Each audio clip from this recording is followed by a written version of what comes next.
How are you, BookTube? My name is Maria and welcome to my channel, MH Books. I filmed this before. I was trying out a new microphone and the sound quality was pants. It actually made it worse. So let's do it again. I'm aware that lots of people listen more while they're doing their dishes and things. When they're on watching BookTube, they're sometimes just listening. So I think the sound quality matters. I know I can't do much about the budgies and things and the traffic going by, but you know, there's a white noise in the background going is not acceptable. It's not acceptable at all. I don't care what price the piece was. You know, if it doesn't work, don't sell it. So I am doing a BookTube tag. Okay, it is the Mookse and the Gripes bucket list book tag. This tag was originated by SHAWN the Book Maniac, and he tagged myself and quite a few other people, but he also tagged you. Whether you're listening to the show notes or not, you're tagged because he always tags everybody.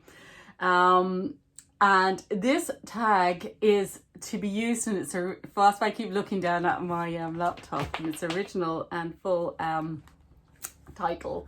I just unplugged the laptop there. Because it is to promote the Mookse and the Gripes podcast, which is starting up again. Now, book podcasts, this is something interesting now. I have listened to my first one ever about 2 weeks ago I started, and it's the Spooky Tales by John and Louise, but Louise is Louise of the Big Head Bookworm, whose Friday reads I used to absolutely adore, and she hasn't made any in a long time. And I didn't realise she had a podcast. So that's me in podcast. So I definitely am going to be listening to the Mookse and the Gripes one as well. I don't know whether I like it or not. We should definitely try it out. Because working from home, I just realised I can listen to practically anything I want to listen to. And why not try something bookish for a change rather than just listening to my radio station on Apple Music? So we're gonna have a go and see what it's like. If you do this tag, please use the full title and please use the paragraph underneath. I am going to tag people in this for once in my life. I'm not going to do 10 tag 10 people, but I'm going to tag quite a few as I go. As they come up naturally with the books and why I think I would like to see them do this tag.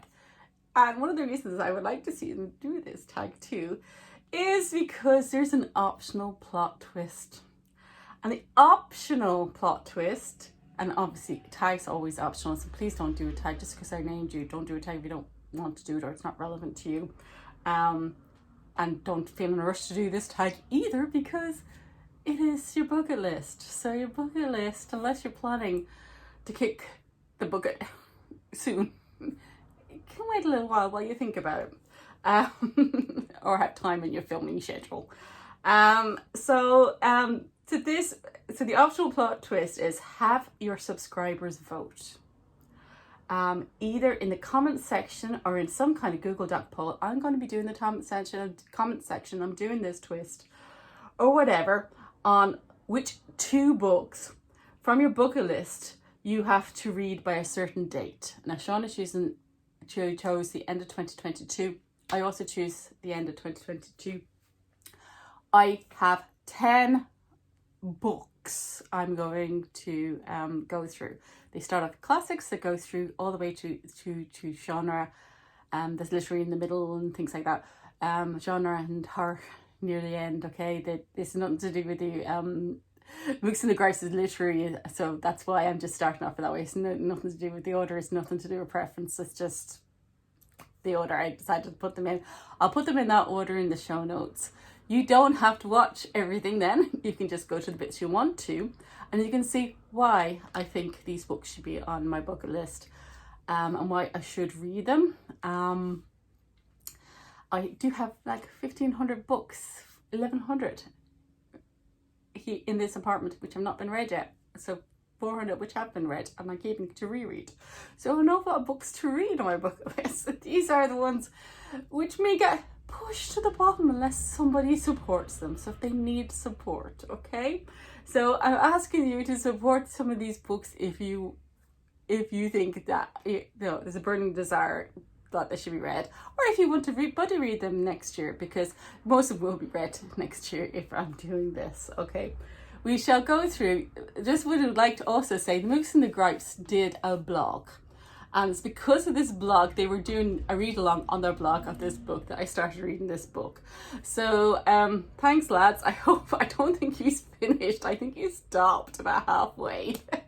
So if he's did, shall see if I get further in Uwe Johnson's anniversaries, August 1967 to April 1968. I have a video of that me explain about this book. I'll link that rather than waste time here, as we're now 6 minutes in and I've not started the 10 books. Okay, the first book is from, in honor of my Uncle Paddy. It is War and Peace. He bought this at, and you see all the gold foil has come off, but it was never read. He bought this at great expense from one of these magazine subscriptions, but he's never read it. He died before he'd ever read it, and I had to undo, you know how the ribbons were all done up? I had to undo all the ribbons, and it was full of kitchen grease and things where he'd been displaying his kitchen as if, I don't know, did he intend to read it one time, or did he just want to display it as if he was a person who had read War and Peace? I don't know, but this book is my reminder that all books you own should be read. Books are meant to be read. So if you do choose this one, I will either start it when I finish this one in August 2022 when it finishes, because you read it over the course of a year, okay, because the way it's written, or when I give up on it. So I might actually start it this year, who knows? So if this book is chosen, War and Peace, I will start reading it then. Though I may actually choose a different translation. I might get a different translation from the library or something. I'm not sure about the translator on this one, because when you translate fiction, I'm sure it's important. These books are lovely. They're illustrated and everything. I might go and just read them now. You just hold on while I read the book. The next one is, so yeah, for this one, oh yeah, I tag Sandy Ms. Reads a lot. Because she's doing 1001 books. The 1001 books, so she has the ultimate bucket list of books. So it would just be interesting, could she narrow it down to 10 that she hasn't read yet? Or has read, because she has read, what, 21, 25 of them at this stage. So that'll be interesting. So if Sandy, if you want to do it, please do. James Joyce. This one I'm going to tag Alan of Big Hard Books in Closet, because he is a Joyce fan, amongst other things, and has read Ulysses. I have never read Joyce. I've never read him. So I would like to start simpler than Ulysses or Finnegan's Wake or with the Dubliners. And if I'm reading the Dubliners, I will also be reading this version, which is an anthology of contemporary Irish writers who write stories based upon Joyce's original. So there's another 10 stories based on the Dubliner stories. So like Patrick McCabe is in here, and Paul Murray from Skippy Dies, and Belinda McCowan, Una Fawley, Evelyn Conlon. So if you want to read these two books, which counts as one choice, by the way, just say Dubliners, then I will read both of these books by the end of 2022. Next, this one I saw originally in Gaze the Word in my Bookshops of London blog, but I was only buying one book per bookshop because I was in London and flights and didn't want to pay for excess baggage, and I had a budget, so I seen it. I knew it was immediately it was Persephone. Persephone is a publisher in the UK who has their own bookshop and always prints these beautiful great covers, in case you don't know, so you always will spot them really quickly. And I knew I was going to Persephone next, so I decided I'd pick up this one Persephone, and I would get The Last Dance from Gay's Word. So this book is a classic that about lesbianism. It may get pushed to the bottom of my TBRs when I read LGBTQ plus fiction because of the demands of reading all the contemporary literature. Also, I have a little bit of a backlog list at the moment, reading the stuff from the original from the 1980s, from the AIDS crisis. So because It's a Sin, which was a TV series, so it keeps getting pushed a bit back into this list. So it may never get read unless somebody makes me read it. So that's Despised and Rejected by Rose Alianti. The next one is another classic. My macaroni and cheese is behind me. Macaroni and cheese, which I'm eating at the same time. So this one is The Three Musketeers. Isn't that a beautiful copy? Amy at Rebecca is now tagged because this is her fault. She was talking about how important the translators were in one of her videos about 2 years ago, and she's so into The Three Musketeers, and I've seen this beautiful copy. Just note the way I'm holding it for a moment. It's a new translation by Will Hobson, so I thought, oh, this is gorgeous, you know. So, but it's so long. Will I ever actually read it? Nobody votes for it, so somebody needs to vote for it. And what I'm trying to hide from you is the budgies thought it was beautiful too, and they loved eating the dust jacket off this one, which is so annoying of them. So if nobody votes for this, there may not be any book left. The budgies may have eaten it all. Next victims.